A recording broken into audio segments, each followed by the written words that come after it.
Salut à tous, c'est Aduna. Aujourd'hui on se retrouve pour une petite vidéo sur Blue Lock pour parler du chapitre 112.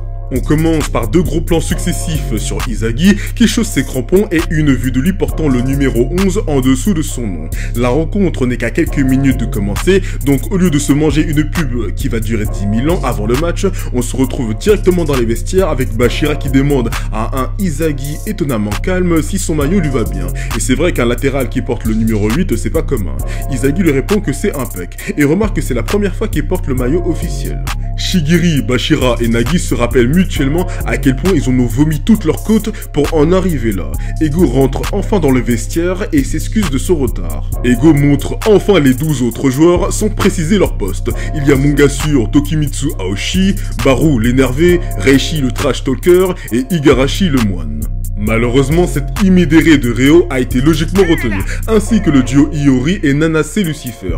Kuruna, l'ex numéro 4, Sera, connaît pas, Iragi, connaît pas, Ishikari, le U20 le plus grand en taille, et Tsurugi, le 2-spied à lunettes qui s'est fait victimiser par la Rebecca de Blue Lock. Putain! Donc, Konigami est toujours au calais. Mais voilà, mais c'était sûr en fait! C'était sûr! Putain! Et tout comme dans n'importe quel match, Ego aura droit à 3 remplaçants, qui devront répondre présent à n'importe quel moment. Le moine est surpris d'avoir été sélectionné. Moralité, ne jamais sous-estimer un mec qui a faim. Même s'il était 300e sur 300, il l'a pas chez là. Respect.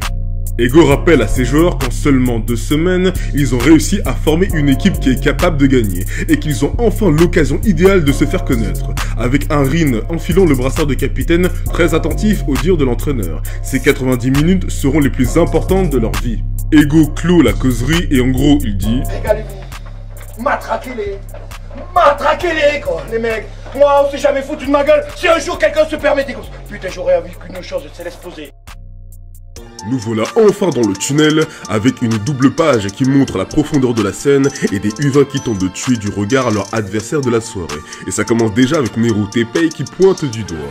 Rin se tient à côté de son frère, qui l'ignore, ce qui l'agace fortement. Le corbeau et le ninja expriment leur excitation, ainsi que Kenyu et Jubei. Gin Gagamaru demande des conseils de gardien à son adversaire.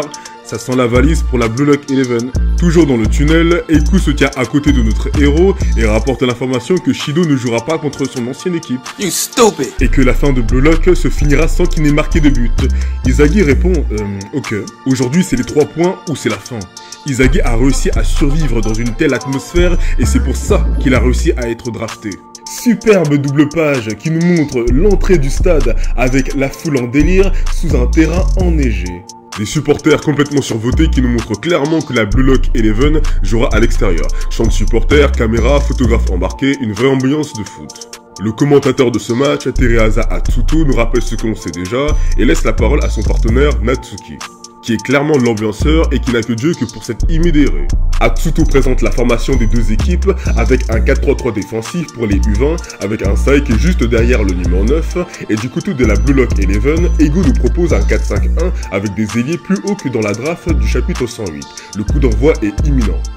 Izagi est toujours abasourdi par l'ambiance du stade et se remémore les instants où il était dans le D. Mais maintenant c'est fini les conneries, il se demande jusqu'où il pourra se battre devant cette foule. Non, qu'est-ce qui s'en bat les couilles de ces fils de...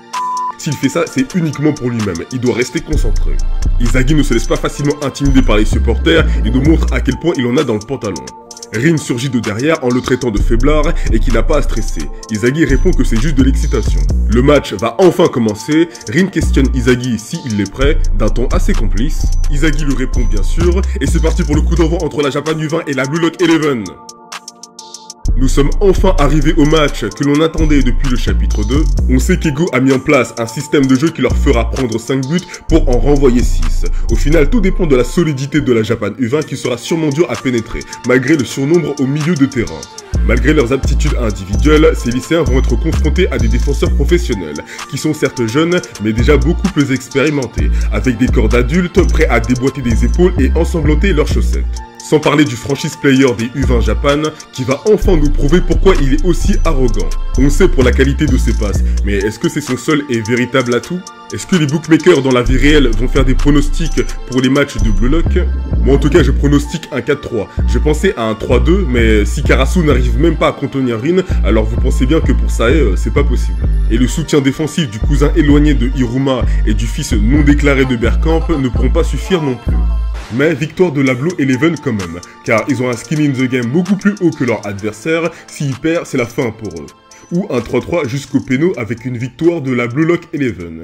Et vous, quel est votre pronostic ?